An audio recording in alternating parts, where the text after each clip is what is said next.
मित्रांनो, भारतभूमी साधू संतांची भूमी, शूरवीरांची भूमी, कथाकारांची भूमी, कलाकारांची भूमी, शेतकऱ्यांची भूमी ही आपली मातृभूमी. ह्या मातृभूमीवरती हे जे काय उगतंय, आता ह्या साईडला पाहिलं तुम्ही, हा जनावरांसाठी चारा आहे.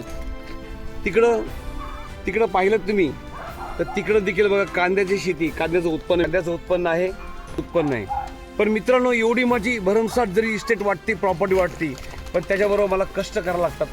माझ्या शेतकरी बांधवांना त्यांना देखील कष्ट करावं लागतं. हे साधी गोष्ट नाही आहे.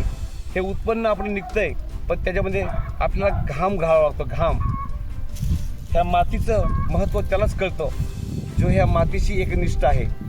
आणि या जीवनामध्ये फक्त काय करायचं माणसाने? कष्ट करायचंय, स्वतः जगायचंय आणि इतरांना जगवायचंय. तोच फक्त शेतकरी दादा करू शकतो, बाकी कोण नाही. शेतकरी दादा, जगाचा पोशिंदा, शेतकरी दादा, अशी गोष्ट आहे. साहेब, तुम्ही इथं काय करताय? अरे मित्रा, दोस्ता, हे सगळं शेतीचं दिसतंय ना तुला? ह्याला कष्ट घ्यावं लागतात. कष्ट ही साधी गोष्ट नाहीये. कष्ट घेतल्याशिवाय त्याचं महत्त्व कळत नाही. आणि तुम्ही का बसलात तुम्ही? असं म्हणजे मी लोकांना सांगितलं की इथले जे कामगार होते ना, कामगारांना सांगितलं की इथलं सगळं काम पूर्ण उरकावं आणि त्या माळावर जाऊन काम करावं. अरे तुला काय माहित, तुझ्याकडे एवढी जागीरदारी, पण तू शेत करत नाहीस, तिकडे तिकडे बोंबलं थिंडतोस. अरे तू जगाचा पोशिंदा आहेस, तू शेतकरी आहेस. का जमीन विकतोस? तू जमीन विकू नकोस, घरं बांधू नकोस ती.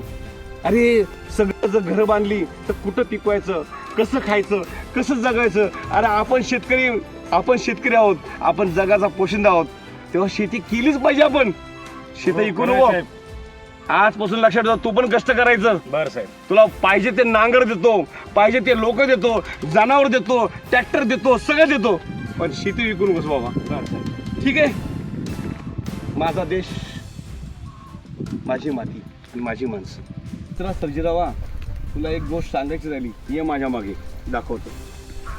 आता इतका वेळ लागतो, इतका समय लागतो, इतका काम करावं लागतो, पण तरी देखील ह्याचं भाव मिळत नाही, दाम मिळत नाही. दाम त्या तिकडं बघ, पलीकडं त्या साईडला बघ, मागं बघ तू. ते कांद्याची शेती पूर्ण बनवलं, कांद्याचं उत्पन्न. कांदा येतो, सडतो, पण त्याला भाव मिळत नाही. ती शेतकऱ्याचं दुःख.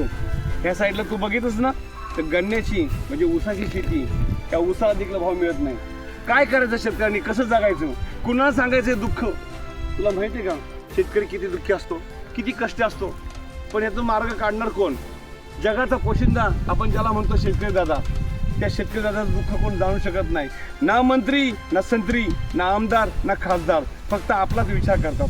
पण शेतकऱ्याचा विचार करू शकतात का? ते स्वतःचा विचार करतात. हेच तर मोठं दुःख आहे.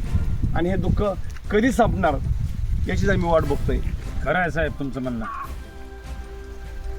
शेतकऱ्याचं दुःख, शेतकऱ्याची यातना.